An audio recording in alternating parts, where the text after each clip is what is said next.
بسم اللہ الرحمن الرحیم۔ شہر بخارا کے امیر صدر جہاں کی سخاوت بڑی مشہور تھی۔ کوئی سائل اس کے در دولت سے خالی نہیں جاتا تھا۔ صبح و شام دریائے فیض و سخاوت رواں رہتا تھا۔ ضرورت مندوں اور سائلوں پر اس کی عطا کا مینہ برستا رہتا تھا۔ اس کا طریقہ کار یہ تھا کہ کاغذ میں اشرفیاں لپیٹ کر رکھ لیتا، جب تک وہ ختم نہ ہو جاتی برابر ضرورت مندوں میں تقسیم کرتا رہتا۔ صدر جہاں کی سخاوت کا انداز بھی نرالا تھا۔ اس نے سب حاجت مندوں کی ضرورت پوری کرنے کے لیے دن مقرر کر رکھے تھے۔ کوئی شخص اپنی باری کے بغیر خیرات وصول نہیں کر سکتا تھا۔ ایک دن بیواؤں کے لیے تھا، دوسرا دن مصیبت زدوں کے لیے مقرر تھا، تیسرا دن مفلس فقیروں کے لیے، چوتھا دن محتاج ملاؤں کے لیے، پانچواں دن مسکینوں کے لیے، چھٹا دن یتیم بچوں کے لیے، ساتواں دن قیدیوں کے لیے، آٹھواں اور نواں دن مسافروں کے لیے اور 10واں دن غلاموں کے لیے مقرر تھا۔ اس کے ساتھ شرط یہ تھی کہ کوئی ضرورت مند زبان حال سے سوال نہ کرے گا۔ ضرورت مند محتاج اپنی باری کے دن صدر جہاں کی گزرگاہ کے دونوں جانب قطاریں باندھے کھڑے ہو جاتے تھے اور وہ انہیں اشرفیاں دیتا ہوا آگے نکل جاتا تھا۔ جو کوئی بے صبرا اتفاق سے سوال کر دیتا، اس جرم میں صدر جہاں اسے کچھ نہ دیتا تھا۔ ایک دن کسی سائل نے کہا کہ کئی روز سے بھوکا ہوں، میری طرف نظر عنایت فرمائیں۔ لوگوں نے ہر چند اس شخص کو روکا اور سمجھایا کہ ایسا نہ کرو، پر وہ اپنی ضد پر اڑا رہا اور برابر صدا لگاتا رہا۔ صدر جہاں جب قریب آئے، اسے مخاطب ہو کر کہا کہ تو بڑا بے شرم اور بے حیا ہے۔ وہ آدمی صاحب نظر تھا۔ اس نے صدر جہاں کو کہا کہ اس جہاں میں تو بھی خوب موج اڑا رہا ہے اور اگلے جہاں کی نعمتیں بھی حاصل کرنا چاہتا ہے۔ یہ جواب سن کر صدر جہاں بہت متاثر ہوا۔ آگے اشرفیاں تقسیم کرنا روک دی۔ غلاموں کو حکم دیا کہ جس قدر مال و دولت یہ آدمی طلب کرے اسے دے دو۔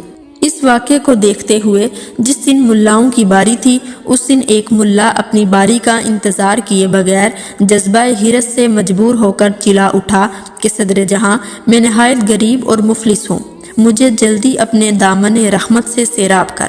صدر جہاں نے خلاف ورزی کرنے پر اسے کچھ نہ دیا، ہر چند کہ وہ ملا خوب رویا، گر گڑایا، اپنی مفلسی اور محتاجی کی عبرت خیز کہانیاں سنائیں، لیکن صدر جہاں کے دل پر کوئی اثر نہ ہوا۔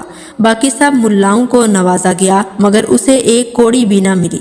دوسرے دن وہی ملا اپنے دونوں پیروں پر پٹیاں لپیٹ کر معذوروں کی صف میں جا بیٹھا تاکہ دیکھنے والے ترس کھائیں کہ یہ بیچارہ معذور ہے، اس کے دونوں پاؤں ٹوٹے ہوئے ہیں۔ صدر جہاں جب مال تقسیم کرنے آیا، ملا کو پہچان لیا، سب معذوروں کو کچھ نہ کچھ دیا، اسے کچھ دیے بغیر ہی آگے بڑھ گیا۔ تیسرے دن ملا نے اپنے چہرے پر کالا کپڑا لپیٹا اور اندھا بن کر اندھوں کی قطار میں لگ گیا۔ صدر جہاں نے اسے وہاں بھی پہچان لیا اور اسے کچھ عطا کیے بغیر آگے بڑھ گیا۔ اس ناکامی کے بعد ملا نے عورتوں کی طرح سر پر چادر ڈال لی اور بیواؤں کے درمیان میں جا کر بیٹھ گیا، گردن جھکا لی، جولی پھیلا کر دونوں ہاتھ چادر میں چھپا لیے۔ یہ رنگ ڈنگ دیکھ کر صدر جہاں نے ایک ہی نظر میں پہچان لیا۔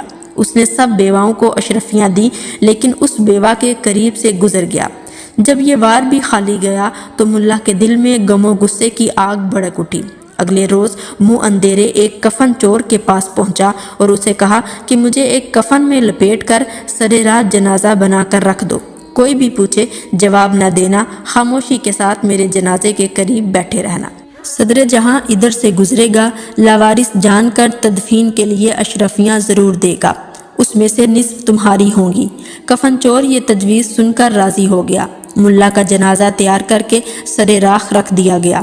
تھوڑی دیر بعد صدر جہاں کی سواری آئی، دیکھا کہ ایک لاش کفن میں لپیٹی پڑی ہوئی ہے اور قریب ہی ایک شخص غمگین صورت بنائے بیٹھا ہے۔